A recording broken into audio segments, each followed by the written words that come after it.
Olá pessoal, tudo bem? Sou a professora Mercedes Bonorino aqui do curso Rico Domingues. Eu estou aqui para uma dica. E a dica hoje é a dica de interpretação de texto.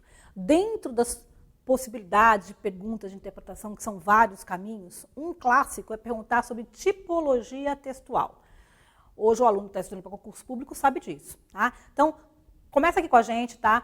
Essa dica está dentro de um escopo de um material que nós vamos fornecer para vocês de imersão de interpretação de texto, super importante, tá? Um curso de interpretação de texto, imersão, que vai aprofundar e vai fazer você gabaritar as questões de interpretação que são tão difíceis de serem gabaritadas hoje nos concursos.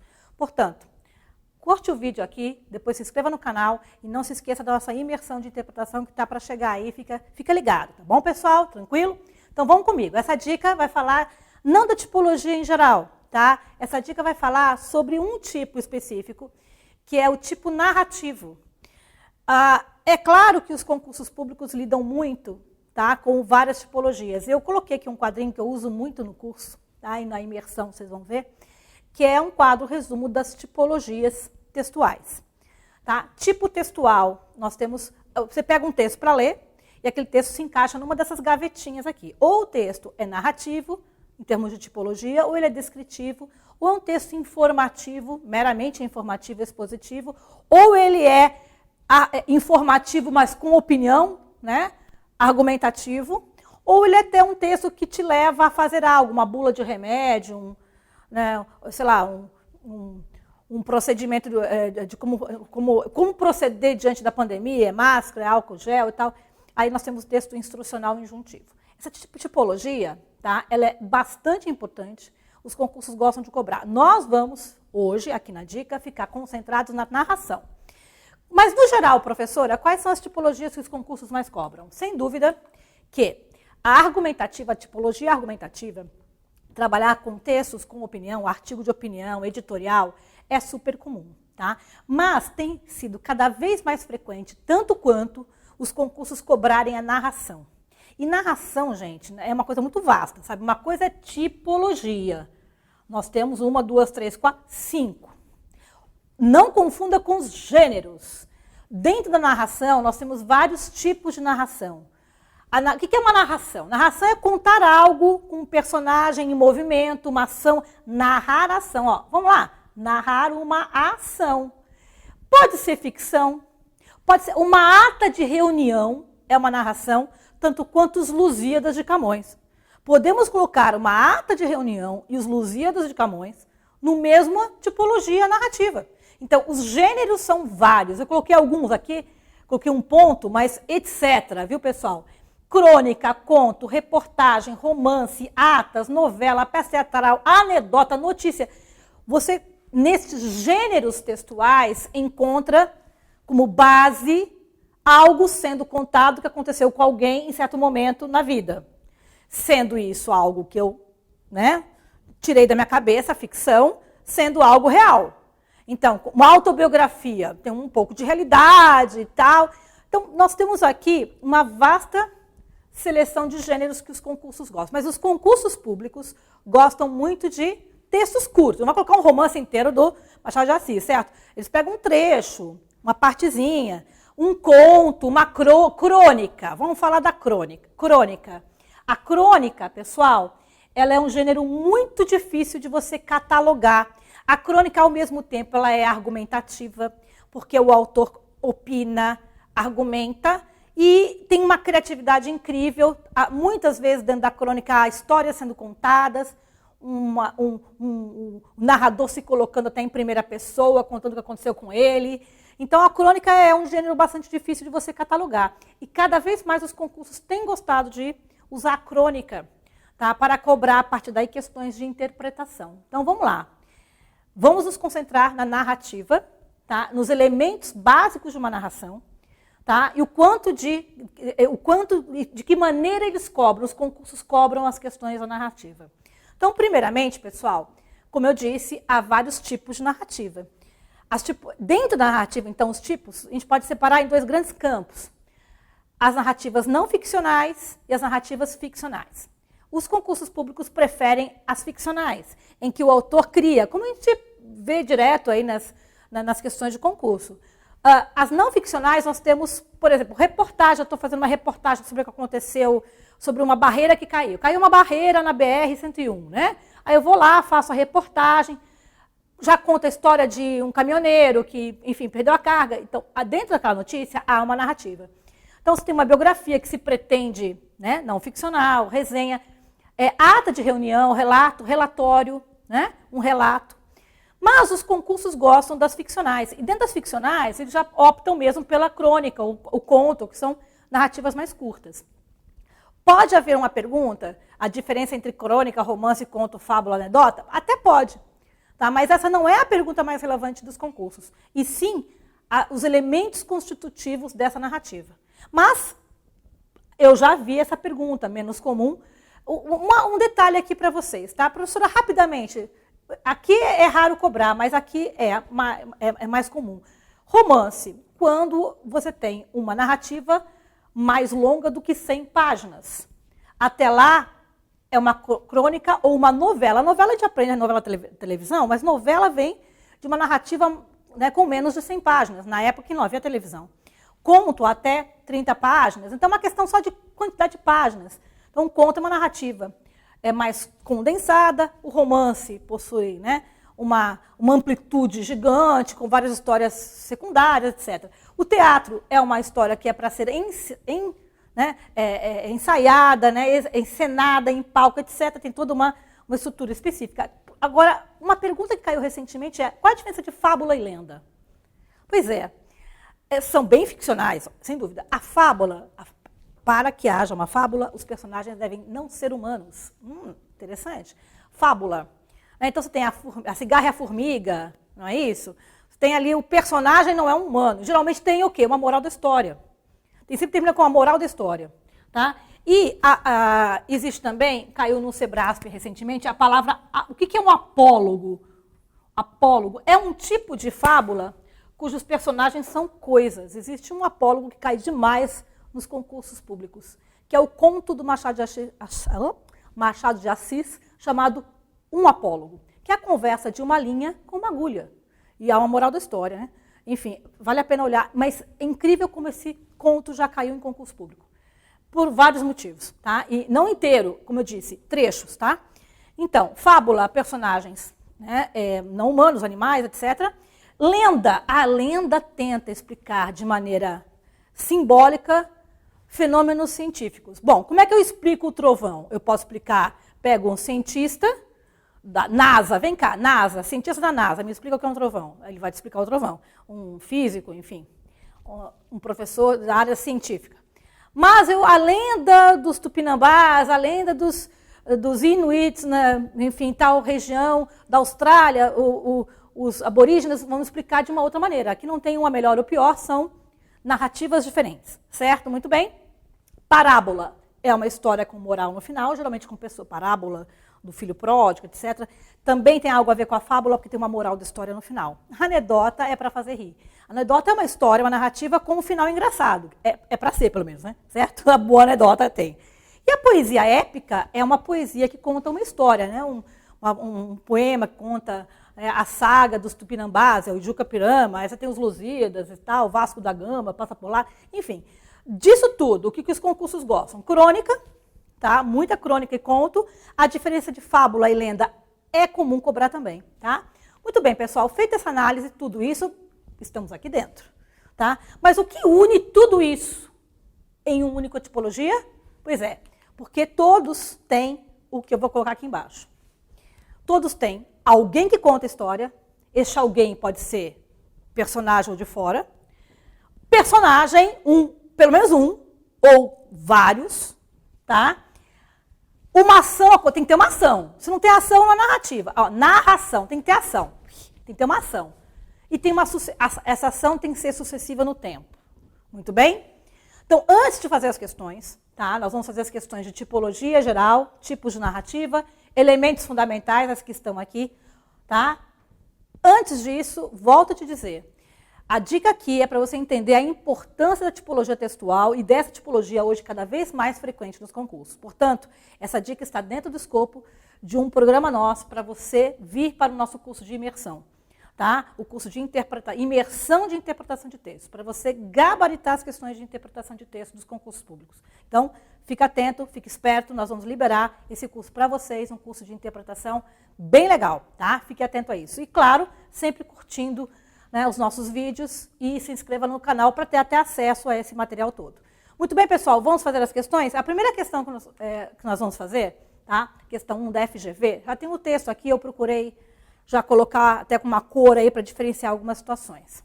Antes de ler a questão, vocês viram que a narrativa é uma das tipologias, né? Nós tínhamos descrição, argumentativo, texto informativo, injuntivo e a narração. Um texto geralmente é sempre narrativo, outro é só descritivo, não. Muitas vezes um texto, quanto maior for, mais acontece isso, ele pode vir com essas tipologias misturadas. Em cinza, há uma narrativa que claramente você vai perceber pelo começo. Minha irmãzinha de 8 anos morreu. Vamos parar por aí? Né? Certo? Você já percebeu que tem uma narrativa, né? Tem um passado, e minha mãe queria que sua sepultura estivesse sempre enfeitada de flores. Ai, meu Deus, professora. Pois é, aí segue a narrativa. Então, eu tenho uma narrativa. Por que eu tenho uma narrativa? Porque eu tenho aqueles elementos que eu acabei de comentar. Eu tenho alguém que está narrando, em primeira pessoa, minha irmãzinha. Eu tenho um personagem. Quantos personagens eu tenho aqui? 2. Eu tenho a pessoa que está narrando, né? Quando eu digo minha irmãzinha, não é só a irmãzinha que é personagem, é a pessoa, e o irmão, né? Que está narrando. Então, nós temos 2, e depois aparece a mãe. Então, nós temos um triângulo aqui, nós temos a mãe e 2 filhos, né? Então, nós temos os personagens. Uma ação, morrer e depois colocar flores na sepultura. Sucessivamente, né? Certo? Então, há uma sucessão temporal. Então, eu não preciso ir muito longe para perceber que eu tenho uma narrativa. Mas é super comum, viu, pessoal, dentro de uma narrativa, haver momentos de descrição. A descrição é quando você congela a cena, né? Descreve a roupa do personagem, o cabelo, se é preto, se é laranja. Entrou uma aluna na sala, isso é narração. A aluna está com cabelo laranja, bom, isso é descrição. Tá? Então, você tem ali uma mistura de narração com descrição. Ok? Inclusive, depois eu vou comentar o amarelo aqui, eu vou chegar lá. Então, o que você tem? Entre aspas, né, que vem até aqui, uma narrativa ali, momentinho descritivo. Agora, se a pergunta for o que predomina nesse texto, você não vai dizer que é descrição. Porque apesar de ter descrição, tá ali do Pitangueiras, é onde eles viviam, né? Pitangueiras, perto de Ribeirão Preto, em São Paulo, bacana. Então, você tem momentos ali da descrição que estão a serviço da narrativa.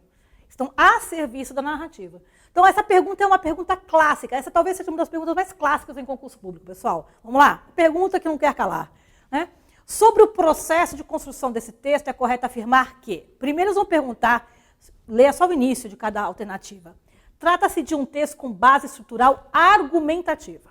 Para tudo, para por aí, não precisa nem continuar a ler. Isso que eu não li o que está em amarelo. Mas, pelo que você já leu ou já percebeu até o cinza, em que há aqui toda a historinha dele, com as plantas lá, essa pessoa virou um paisagista por causa disso. Uma história muito bonita, interessante. Você vai perceber que o predomínio, né, do texto é narrativo e não argumentativo. É o texto que te convence de algo, de um posicionamento teórico, né? Você é a favor ou contra um novo imposto, ou você é a favor ou contra, sei lá, a saída de X governo, de X organização. Então, isso aí é texto argumentativo. Muito bem. Eu acho que você poderia tirar a A de cara. Mas se você ler o restante, pode te deixar inseguro. Que justifica a adoção de uma profissão. Pois é porque... aqui em amarelo diz, esse é um depoimento, a palavra depoimento é importante, viu? Depoimento, relatório, isso é narração. Dê o seu depoimento. A palavra depoimento é narrativo. Então, esse é um depoimento de Zanini Cal, um dos nossos melhores paisagistas, citado por Rubem Braga em uma de suas crônicas. Então, já tem uma série de dicas aqui. Depoimento, crônica, né? Que esse texto não é argumentativo. É porque, na verdade, tá? Ele fala que porque ele levava as flores no túmulo da irmã, ele acabou gostando de cuidar de planta. E virou paisagista. É bonito, é poético até, é legal, mas é uma história... Tudo bem, mas isso não justifica, tá? Justifica ele ter seguido essa profissão, mas isso não é uma definição de texto argumentativo. A, tá muito ruim. B, ainda que relate um fato passado, e é verdade, relata um fato passado, o texto se apoia numa descrição O texto se apoia numa descrição do lugar de origem do paisagista? Óbvio que não se apoia. Apesar de haver o local, o texto não se apoia nisso. Então, pensem naquilo que é preponderante, prioritário, o que é secundário. O que é ser? Por isso a cor é legal. Por isso você com a tua canetinha, né, você no dia da prova lá sublinhando o que é mais relevante. Não é relevante o local. Então, a descrição, apesar de haver, ela não é preponderante. Percebe? Muito bem. C. A estruturação do texto é claramente narrativa. Gostei. Pois se fundamenta numa sucessão cronológica de fatos do passado. Gente, tá ali, ó. Cirúrgica a resposta. Sucessão cronológica é algo que a FGV adora enfatizar. A narrativa como sucessão cronológica. Narrar uma ação. A FGV, ela gosta muito desse aspecto da narrativa. Cobra muito. D. Por que não é a D? O texto mostra uma organização de base dramática. O que é drama, pessoal? Ah, professora, eu chorei quando eu li essa história. Eu também. Mas isso não é drama. O que é drama em termos técnicos? É teatro, aluno querido. Drama, gênero dramático, é o teatro. Teatro é igual a gênero dramático. Então, um texto dramático, do ponto de vista técnico, não é um texto que te faz chorar, tá? Ai, meu Deus, eu tô triste. Não, não é isso, tá? Ah, não faz drama, sabe? É porque não vai encenar. Então, tem nada de dramático, que não é teatro. Pela presença do diálogo de base afetiva entre mãe e filho. Há um diálogo aqui, eu até pulei e tal, né? Mas, de qualquer maneira, isso não tem nada a ver com teatro. E o texto apresenta uma estrutura de base descritiva, fornecendo informações sobre o futuro do paisagista. Talvez seja uma das piores, junto com a alternativa A. Tá? Então, vocês perceberam, a alternativa é C, a preocupação com os elementos da narrativa, a questão da sucessão cronológica. E vocês viram nessa questão que pode um texto ser híbrido, ter outras tipologias? Pode. A questão é, você tem de privilegiar aquela que prepondera. O que prepondera não é o que tem mais linhas, viu? Coincidentemente tem mais linhas. Mas é aquilo, qual foi a intenção do autor? A intenção do autor aqui é contar uma história. Tá claro, pessoal? Muito bem? Vamos para a questão 2? Questão 2 tem um texto aqui, tá? E depois eu vou só recortar desse texto que nos interessa, tá bom? Começou sem título. Então, quando acontece um texto, você está diante da tua prova, abre a prova, não tem título, eu sugiro você ir, geralmente aqui, ó, até o rodapé, dar uma olhadinha ou ler as primeiras linhas, entende? Em 1996, um artigo com tratos inteligentes, o criptógrafo tal, professora, não captei ainda. Pois é. Então, o ideal é você verificar nas questões, e você vai ver agora comigo, tá? Essa questão é do CESP e SEBRASP. O que eles vão pedir? Como eu disse, os textos podem ser híbridos, lembram? Então, pode ser que esse texto longo tenha momentos de descrição, de narração, até texto argumentativo, não sei. Aí você percebe que a primeira questão da prova, porque essa era a primeira questão da prova, tá? Perguntava o seguinte: embora o texto seja predominantemente dissertativo, o que é isso? O texto com opinião. Seu terceiro parágrafo, que é o que nos interessa, tá? É essencialmente narrativo. A gente pode voltar e verificar o restante para ver se é argumentativo. Mas para nós hoje, no foco hoje da dica é o texto narrativo, tá? Então, eu vou me concentrar neste parágrafo. Este parágrafo é narrativo? É. Por quê? Imaginemos que Alice compre um automóvel. O que nós já temos aqui? Um foco narrativo, que é o narrador te convidando para imaginar uma personagem. Alice. Ação, comprar um automóvel. Tá? E uma manhã introduz sua chave digital no veículo. Já tem o quê? Sucessão temporal. Minutos depois chega o funcionário do banco, e assim vai, viu? Depois você vê, a Alice recuperou o carro, tal. Tem uma historinha aqui de um carro super tecnológico, tá, pessoal? Aqui, esse parágrafo, ele é narrativo? É. E este parágrafo narrativo, tá? Ele está dentro de um texto que não é narrativo, tá? Então, já eu vou verificar se ele é predominantemente dissertativo, mas já te digo, ela é verdadeira, tá? Esse trecho possui os elementos básicos da narração. Existe não só Alice, mas vai ter o funcionário do banco, há outros personagens envolvidos, além da Alice. Há o foco narrativo que está de fora, contando o que se passa com outra pessoa, chamamos de terceira pessoa. Há uma ação sucessiva no tempo. Então, parcialmente certa. E está completamente certa porque se insere, aqui é o trecho sobre o qual estamos falando, tá? Se insere dentro de um texto maior que tenta convencer-nos sobre aspectos da tecnologia, tá? Quando diz aqui rapidinho, os contratos legais com que habitualmente trabalham os advogados estão escritos em linguagem frequentemente ambígua e sujeita a interpretações diversas. Isso é opinativo, tá? Isso já tem opinião. Não é foco da aula de hoje, da dica de hoje, falar do texto opinativo. Mas eu estou te colocando essa frase para mostrar que a nossa questão está correta, porque o texto ele é amplamente opinativo e usa dessa historinha da Alice para te convencer da opinião.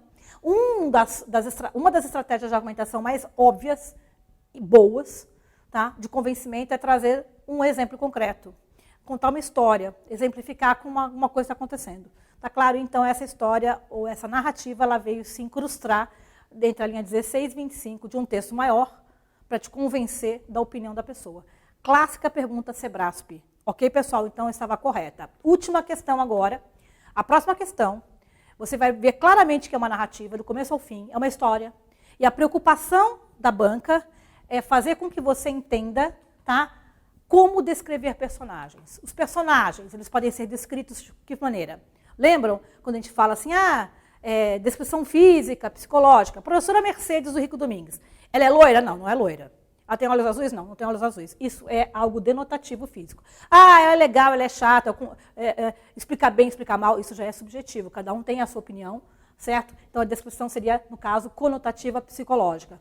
Então, a próxima questão que nós vamos ver trabalha com os elementos da narrativa, sobre os quais já falamos, focando exatamente nos três principais, que é o foco narrativo, a ação em si, sucessiva no tempo, e personagens, vai focar no personagem. A próxima questão agora que nós vamos ver, tem um texto de apoio, aqui é o texto, tá? Daqui a pouco a gente volta nele. Esse texto é de Essa de Queiroz, o Primo Basílio. É um trechinho do Primo Basílio, que é um livro, que é um romance enorme, tá? Para quem conhece, sabe da história, bom, facilita, óbvio. Para quem não conhece, pelo menos sabe que Essa de Queiroz, sendo um escritor, estou diante de uma narrativa, tá? Os negritos são meus, para te facilitar. O texto começava assim no dia da prova. Sempre fora invejosa. Com a idade, aquele sentimento exagerou-se. E muito curiosa. Era muito gulosa. Entende? Era lambareira, que é uma expressão para a pessoa que retém o dinheiro, tá? Certo? Mas o que vai ser cobrado desse texto? Pois é, a pergunta é da FEPESE, tá, uma banca também que está aí no nosso radar, é importante, que tem cada vez mais cobrado questões de interpretação, e é um verdadeiro e falso, um certo e errado, tá, pessoal? Para partes do texto. Se você, então, já vai sabendo que o texto é inteiramente narrativo, com talvez alguns momentos de descrição, com certeza as perguntas girarão em torno desses elementos que eu falei.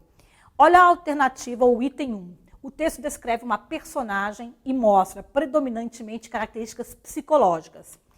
Então, sempre for invejosa, com a idade aquele sentimento exagerou-se de um modo áspero, invejava tudo na casa, as sobremesas que os amos comiam, a roupa branca que vestiam. Era muito curiosa, era fácil encontrá-la, de repente cozida, esse cozida é costurada, tá? Cozida é com S, cozida é encostada. Por detrás de uma porta com a vassoura a prumo, o olhar aguçado. Você não sabe se tem olho verde, azul, não, mas ele é olhar aguçado. Se você focar só no olhar aguçado, é exatamente a tal da descrição psicológica. Mas você percebe pelo negrito que eu coloquei, tá? Como a ideia é entender como era a psique desse personagem, e não tanto a aparência física, que é muito difícil até você perceber pelo texto como é que ela era fisicamente. Muito raro. Portanto, já dá para marcar como correta o item 1. Bom, e aí já vai ser fácil entender aqui. 3 fortes sentimentos da personagem são apresentados no texto: cobiça, curiosidade e gula. Bem didático, né, pessoal? E o meu negrito ajudou.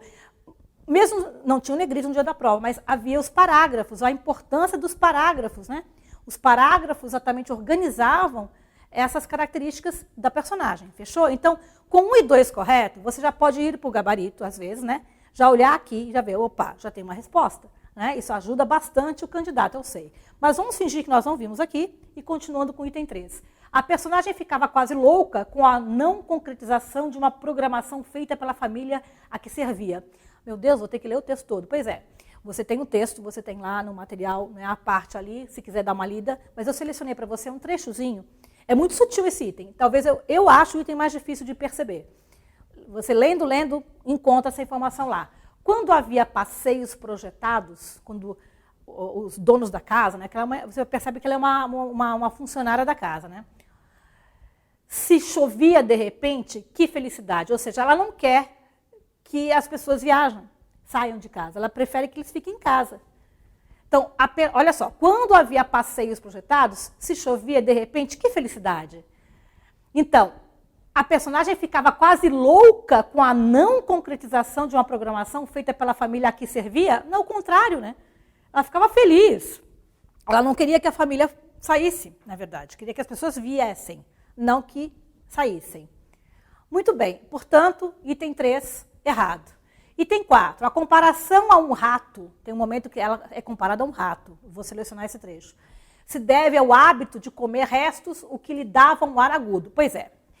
Muita gente se confundiu aqui. Eu lembro no dia da prova, pós-prova, os comentários, né? Chegaram a me perguntar. Eu falei, gente, tudo bem, ela comia restos. É verdade. Se você lendo o texto, percebe que ela gostava de jantares, ela gostava que a família fizesse festas lá, porque ela poderia comer os restos, entende? Só que quando fala do rato, fala em relação à cor do cabelo, entende? Então, cuidado com a leitura. O seu cabelo tomara tons secos, cor de rato. Então, no momento em que fala do rato, não é fazendo uma analogia com a comida, tá? Certo? Mas, de uma maneira indireta, sim. Então, muitos falam assim, não, professora, o cabelo é cor de rato. Sim, ok. Aqui, inclusive, é concreta essa informação. Mas, se você ler o que vem antes, porque as frases não são isoladas, é um texto literário, em qualquer bom apetite que repetia e exasperava, como uma diminuição de sua parte de comer sempre os restos, ganhava o ar agudo. Ela não gostava que as pessoas comessem até o final. Ela ficava observando as festas assim, ela deixou no prato. E ela ficava pé da vida quando alguém comia tudo. Que aí ela não ia ter o que comer, entende? Então, bem se vê que os patrões não davam nada para ela também, né? Então, quando se fala o cabelo cor de rato, não é só em função da cor do rato, mas sim porque ela parecia comum naquele contexto familiar. Tá claro? Então, é sutil aqui, pessoal. Tudo bem, a comparação foi feita com o cabelo de maneira explícita, mas de maneira implícita, ela está sendo descrita como um rato, entende? Nos mais variados aspectos que o rato, né, tem. Então, ela é correta. Então, note que, de qualquer maneira, o que nós temos aqui, né? Nós temos aqui uma situação, olha só, vamos já colocar aqui o gabarito, tá? Para vocês entenderem, tá? Então, essa é a 4, né? Certo? Você já saberia disso. E isso é uma outra coisa que eu falo para os alunos, né? Se você tem algum item com dúvida, você já vai eliminando por aqui quando tem uma questão desse tipo. Voltando um pouquinho, a 5 eu acho que é bastante também fácil resolver, porque apesar da descrição física não ser o foco, em alguns poucos momentos você observa que há uma descrição física mesmo. Não há no texto nenhuma descrição do aspecto exterior. Existe 2 momentos. Um deles eu coloquei aqui, o seu olho avermelhado. O olho é vermelho, avermelhado, né? Enfim. E há um outro momento que fala do cabelo frisado, cabelo, né, sei lá, mal penteado, uma coisa assim. Então, há 2 momentos, sim, em que, na lupa, tá? Que você percebe que houve, apesar de ser bem pouquinho, alguma descrição física da personagem tem. Então, nenhuma é exagero. Há pouca descrição, ou quase nenhuma, tá? Mas nenhuma é exagero. Então, isso também é perigoso. Nenhuma é forte. Houve pouca, mas não nenhuma. Então, gabarito, alternativa C. Ok, pessoal? Então, espero que eu tenha mostrado para vocês 3 questões bem diferentes em cima de tipologia narrativa. O que é a narração, quais são os elementos constitutivos da narrativa, textos híbridos em que tem narrativa e outras tipologias, e até ir a fundo num personagem, em um aspecto específico dos elementos da narrativa. Tá bom? Um abraço para você e espero que essas dicas que eu tenha dado sejam um incentivo para você que quer realmente gabaritar a interpretação de texto, tá? Vem conosco fazer a imersão de interpretação. Fique esperto, fique ligado, que nós vamos estar divulgando essa imersão, Tá? Isso vai contribuir fundamentalmente para você ir bem nas provas de interpretação. Aproveita, dá uma curtida no vídeo e se inscreva no nosso canal, tá bom? Abração para vocês, até mais.